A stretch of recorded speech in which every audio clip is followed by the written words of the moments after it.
ABC Podcast, Materia Oscura, José Manuel Nieves. El mayor lago del mundo estuvo en Europa.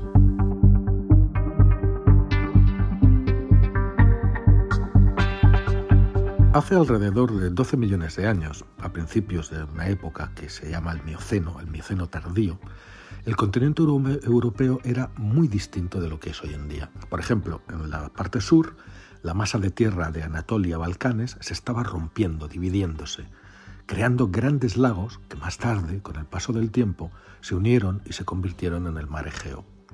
Y lo que hoy es Italia, entonces, en aquel momento, era un grupo de islas esparcidas a lo largo del Mediterráneo central. Pero sin duda la característica más llamativa, la más espectacular de todas, fue lo que los investigadores han llamado Paratetis, un enorme cuerpo de agua del tamaño del Mediterráneo que se extendía desde los Alpes orientales hasta el actual Kazajistán. Se trata del lago más grande que el mundo haya conocido en toda su historia. ¿Cómo llegó a hacerse tan grande? Mucho tiempo antes, el gigantesco lago era un mar epicontinental, que significa que es una masa de agua que está sobre una plataforma continental y que por lo tanto es poco profunda. Bueno, pues este lago gigantesco antes era, hace unos 34 millones de años, era un mar epicontinental, ¿no?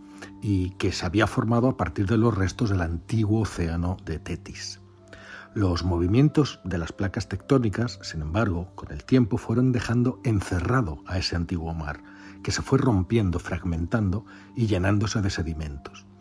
Después, cuando se levantaron hace unos cuantos millones de años las cadenas montañosas de la Europa central, el Paratetis quedó definitivamente aislado del resto del océano. Y hace 12 millones de años, ese antiguo mar se transformó en el enorme lago del que estamos hablando. Además, a su alrededor, luego hablaremos de eso, se desarrollaron especies endémicas que no se encuentran en ningún otro lugar del planeta. Ahora, dos nuevos estudios científicos explican con detalle cómo Paratetis se pudo llegar a formar, cómo esos cambios ambientales que provocó ayudaron a que surgieran esas nuevas criaturas, entre las cuales, os adelanto, estaban los precursores de los elefantes, de las jirafas y de otros grandes mamíferos que en la actualidad viven en la sabana africana. ¿Cuál es la historia de Paratetis? Eso es lo que se detalla precisamente en el primero de los dos estudios, ¿no? Allí un equipo de investigadores, dirigido por un paleooceanógrafo de la Universidad de Sao Paulo, que se llama Dan Palcu, ha determinado que en el momento de su mayor extensión, el lago llegó a cubrir una superficie, fijaros bien, de más de 2,8 millones de kilómetros cuadrados, un área mayor que la que ocupa el Mediterráneo actual, que tiene unos 2,5 millones de kilómetros cuadrados, y que el volumen de agua de ese lago gigantesco alcanzó los 1,77 millones de kilómetros cúbicos, más de 10 veces la suma de toda el agua que podemos encontrar en todos los lagos de agua dulce y de agua salada del mundo, todos ellos juntos. Una barbaridad. Sin embargo, ese esplendor no duró demasiado tiempo, siempre hablando en términos geológicos, ¿no? Paratetis existió durante un periodo que abarca unos 5 millones de años, y a lo largo de todo ese tiempo se fue encogiendo, sufrió varios episodios de encogimiento drástico, por lo menos en 4 ocasiones diferentes. Durante el mayor de esos episodios de contracción, el lago llegó a perder, fijaros bien, hasta 1/3 de toda su agua. ¿Y eso qué pasó? Pues al haber menos agua, se disparó la salinidad. Y eso tuvo unas consecuencias terribles para muchas de las especies acuáticas que vivían allí, ¿no? Solo pudieron sobrevivir las que se podían adaptar a ese agua más salada, como moluscos. Y esas criaturas repoblaron el lago, que intermitentemente y en las épocas más húmedas pues se volvía a expandir y a contraerse pues según la humedad de cada momento. ¿Qué tipo de fauna había? Pues ese es el objeto del segundo de los estudios. En este caso, capitaneado por una bióloga evolutiva que se llama Madeleine Bohn, que es de la Universidad de Tubinga, en Alemania.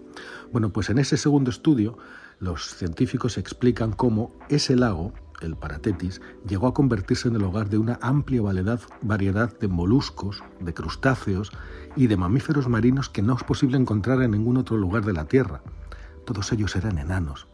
Fijaros, muchas de las ballenas, delfines y focas que vivieron allí en esos tiempos parecen versiones en miniatura de las especies que podrían encontrarse en mar abierto. Había una especie, por ejemplo, que se llama Phytotherium ryavinini, que medía 3 metros de largo, 1 metro menos de lo que miden los delfines mulares, pero que en realidad era una ballena, la más pequeña que se ha encontrado hasta ahora en todo el registro fósil. Los científicos creen que ese enanismo generalizado posiblemente ayudó a todas estas especies a irse adaptando a una masa de agua, la del lago, que cada vez se iba haciendo más pequeña.